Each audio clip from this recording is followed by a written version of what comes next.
दोस्तों नमस्कार। खबर से खबरदार ये जो हम वीकली बुलेटिन चलाते हैं, इसमें मैं संदीप जोशी आप सभी लोगों का स्वागत करता हूं आपके अपने यूट्यूब चैनल मार्केट गुरु फाइनेंशियल ट्रेनिंग सेंटर पे। दोस्तों आज का वीडियो बहुत ही ज़्यादा इम्पॉर्टेंट, बहुत ही ज़्यादा ज़रूरी रहने वाला है। हम सभी लोगों को रीज़न पता है कि आने वाले दिनों में हमारे मार्केट में क्या हो सकता है, जबकि ग्लोबल बाजारों में हाहाकार मचा हुआ है। ये आज का डिस्कशन कुछ बेसिक और सबसे इंपॉर्टेंट बातों पे रहेगा। मैं बहुत ज़्यादा टेक्निकल में आपको नहीं लेके जाते हुए बहुत सिंपल वे में, ये ग्लोबल मार्केट में अचानक से क्या हो गया।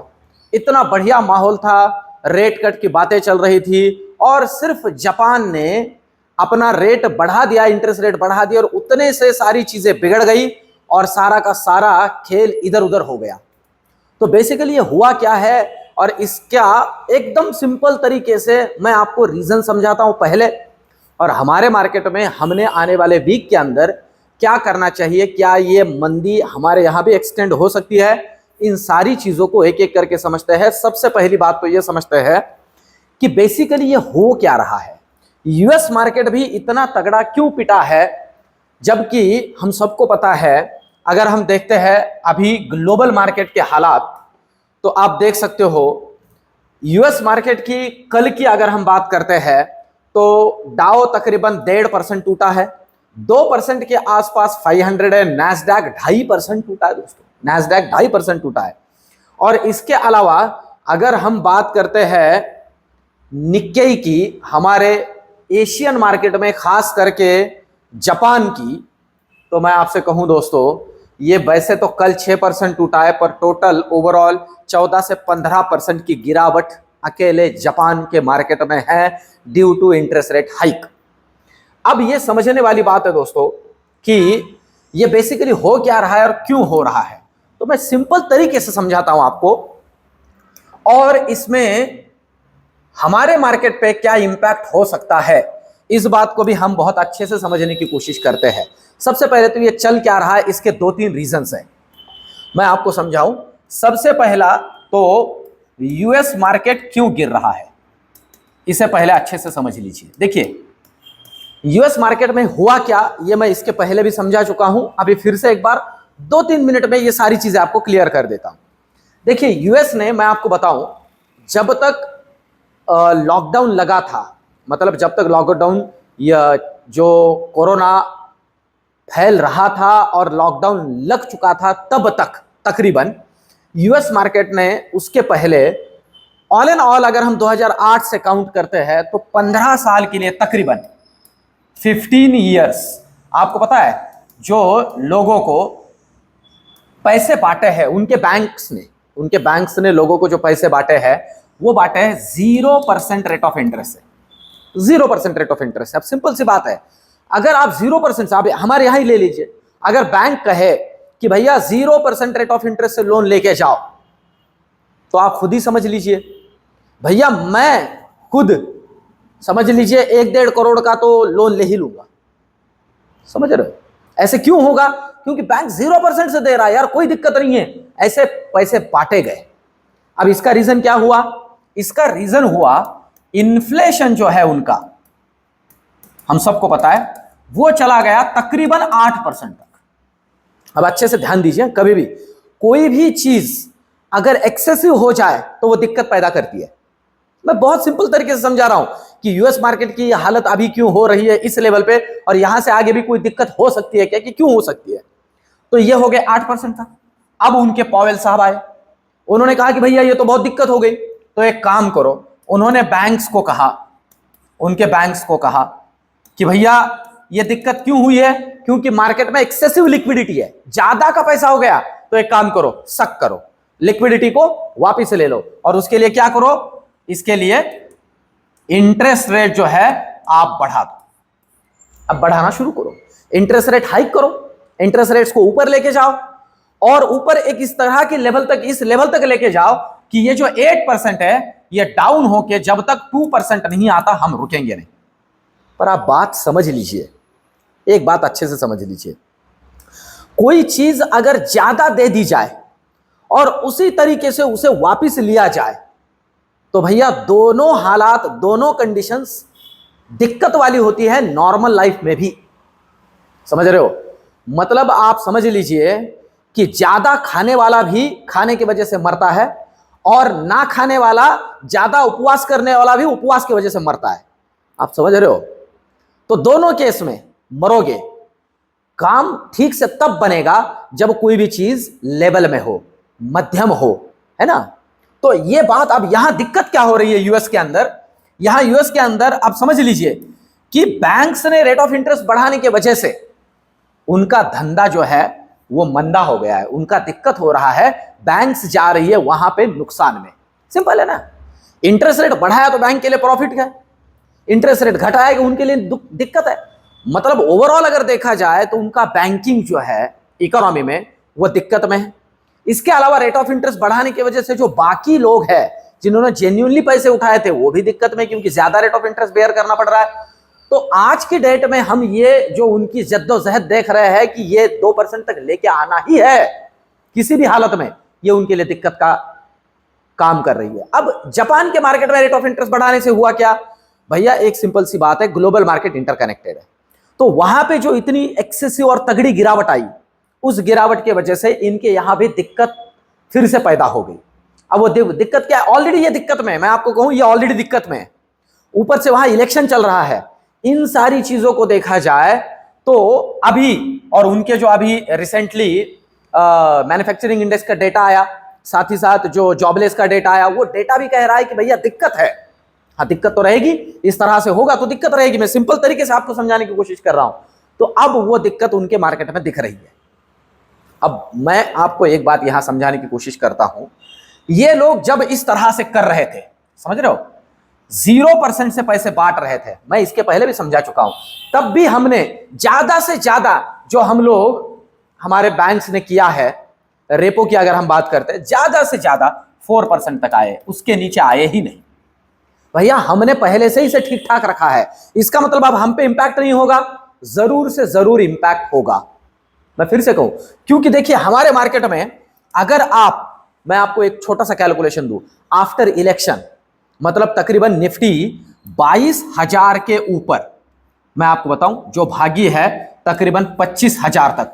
आप खुद भी देख लीजिए, आफ्टर इलेक्शन मैंने एक वीडियो में कहा था कि तकरीबन 84% का लॉन्ग ओपन इंटरेस्ट क्रिएट करके रखा है एफआईआईज ने, और वो इंटैक्ट है, वो रखा ही है।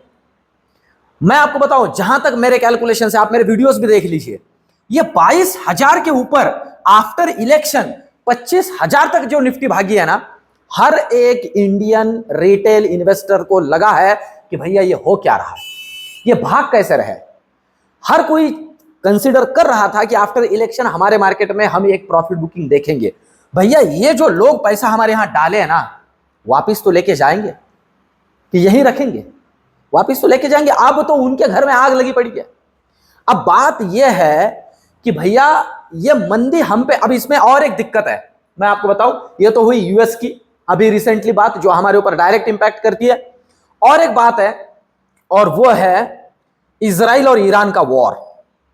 मैं आपको बताऊं, अगर ये ईरान और इजराइल का वॉर अगर एक्सटेंड होता है फिर से, अभी वो फेयर मतलब वो चल ही रहा है, और ये अगर और तूल पकड़ लेता है तो ये थोड़ा दिक्कत का काम करेगा ग्लोबल मार्केट के लिए। ये भी एक डर है। जितना रशिया यूक्रेन ने नहीं किया था, जितना हमास रशिया ने नहीं किया था, उससे ज्यादा ये करेगा। क्यों? क्योंकि यहां दिक्कत है तेल की, क्रूड ऑयल की, जो कि डायरेक्ट इंपैक्ट करेगा ग्लोबल कमोडिटी में, खास करके करेंसी पे, क्रूड ऑयल के रेट पे, और अल्टीमेटली हमारे लिए भी ये सबसे बड़ा बर्डन का काम होगा, क्योंकि हमारे लिए क्रूड ऑयल एक अकेली करेंसी है जो हमारे फॉरेन एक्सचेंज रिजर्व के ऊपर सबसे ज्यादा इंपैक्ट करती है, सबसे ज्यादा इंपैक्ट करती है। तो दोस्तों अभी हमें क्या ध्यान में रखना है? अभी हमें लेवल्स पे ध्यान रखना है। मैं आपसे कहूंगा इनिशियली ये बहुत जरूरी है कि कुछ हद तक जो लॉन्ग टर्म इन्वेस्टमेंट है हमारी, उसमें हमें कोई ज्यादा डरने की जरूरत नहीं है, हमारे लिए तो नहीं। एक बात तो समझ लेना है कि भैया जो कुछ भी हो रहा है इसमें इनका सबसे जरा ज्यादा दिक्कत है, हमारा इतना ज्यादा दिक्कत नहीं है। जहां तक मैं हमारे मार्केट को देख रहा हूं, मुझे लग रहा है कि 22,000 के नीचे हमारे लिए उतना डर नहीं है, यह मैं खुद समझ रहा हूं। देखिए भैया 10-15% तो हम भी करेक्ट होंगे, ठीक है, 21,000 के आसपास तो हमारा लेवल भी इधर उधर हो सकता है अगर ये और एक्सटेंड हो जाता है, पर दोस्तों ऐसे होने की प्रोबेबिलिटी बहुत कम है। वो भी जोड़ दो। मैं इसलिए ये जोड़ रहा हूं क्योंकि मैंने हर एक लेवल पे एनालिसिस किया आपके लिए और सारी चीजें मेरे दिमाग में अभी घूम रही है। इस यूएस वालों ने ये बहुत ही, मतलब आपको कहूं, ये बहुत अलग लेवल पे काम करते हैं। ये जो लोग हैं ना, अभी ये थोड़े वीक है इनके इलेक्शन की वजह से, ये लोग छोड़ते नहीं है। आप समझ लीजिए कितनी खस्ता हालत में से मैंने खुद ने वीडियो बनाया कि यूएस रिसेशन में बड़े बड़े एनालिसिस्ट ने, भैया मार्केट के अंदर मैं मैक्सिमम लोगों को ना बायस देखता हूं। अगर मार्केट गिर रहा है तो वो कहेंगे कि भाई आप भागो, ये गिरता ही जाएगा। अगर बढ़ रहा है तो वो कहेंगे अरे बायस्ड नहीं होना, जरूरत नहीं है बायस्ड होने की। लोग एक ही पोलर पे काम करते हैं। भैया अब आपको ऐसे लोग मिलेंगे जो कहेंगे कि हमारा मार्केट 18,000 पे जाएगा। क्यों जाएगा भैया, क्यों जाएगा? रीजन क्या है? हमारा फंडामेंटल रीजन क्या है? कोई फंडामेंटल रीजन नहीं। हमारा फंडामेंटल रीजन, हाँ, जो बाहर की इन्वेस्टमेंट है वो तो विड्रॉ होगी, उसके साथ हमारा मार्केट नीचे आएगा, वो हमारे लिए अपॉर्चुनिटी होगी।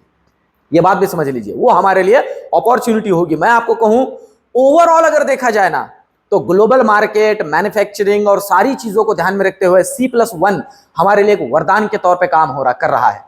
यहां से आगे हमारा मार्केट, हमारा कंट्री और हमारा ओवरऑल इकोनॉमी डेवलप्ड की तरफ जा रहा है। हम ऊपर ही जाते जा रहे हैं। तो लॉन्ग टर्म के लिए कोई दिक्कत नहीं, पर शॉर्ट टर्म के लिए हमारे लिए दिक्कत इनके साथ है। इनके साथ हमें चलना है जैसे गिरेंगे।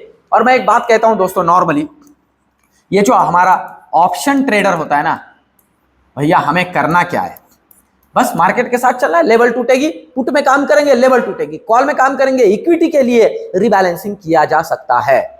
जो अच्छे खासे प्रॉफिट में है, थोड़ा प्रॉफिट बुक करना जरूरी है। हमारा सबसे बड़ा प्रॉब्लम है दोस्तों, हम प्रॉफिट बुक ही नहीं करते। बुक करिए, नीचे आने के बाद और एंट्री करिए, बुक करिए, नीचे आने के बाद और थोड़ा एंट्री करिए।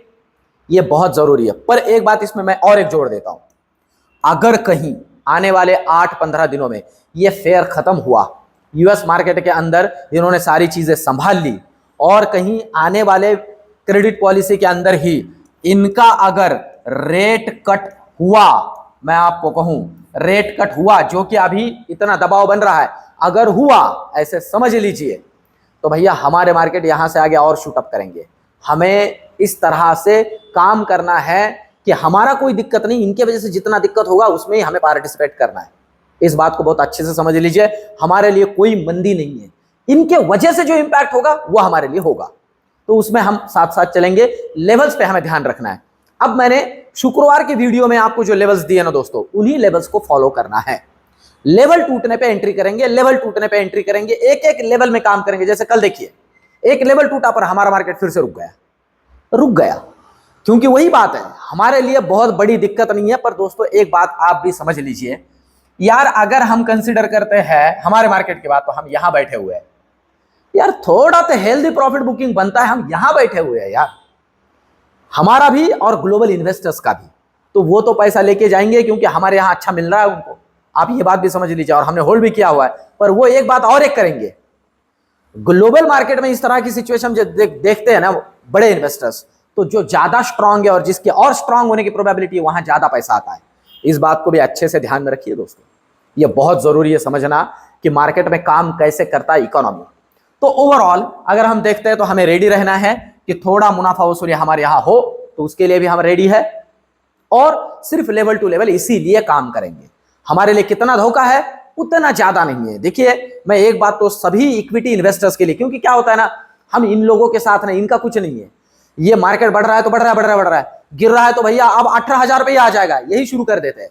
और आपके मेरे जैसे छोटे छोटे इन्वेस्टर्स बेचारे, हमने जो स्टॉक्स लिए होते हैं वो बेच के भाग जाते हैं और वहीं से स्टॉक ऊपर निकल जाता है, वही दिक्कत हो जाती है। पर ऐसे नहीं करना है, थोड़ा थोड़ा करना है, बहुत डरने की बात नहीं है। आप एक बात यहां समझ लीजिए, अगर हम महामारी पचा सकते हैं तो भैया दुनिया में कुछ भी पचा सकते हैं। लॉन्ग टर्म के लिए डरना नहीं है, शॉर्ट टर्म में रिबैलेंसिंग करना है, और जैसे जैसे मार्केट अभी चलेगा उसके साथ हमें निकलना है। ग्लोबल का इंपैक्ट हमारे ऊपर होगा।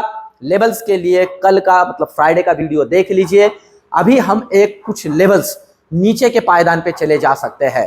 मैं आपसे कहूं निफ्टी के अंदर खास करके हमें ध्यान रखना है, क्योंकि निफ्टी में थोड़ा ज्यादा चांस है as compare to Bank Nifty, गिरने के लिए वहां थोड़ी ज्यादा जगह है।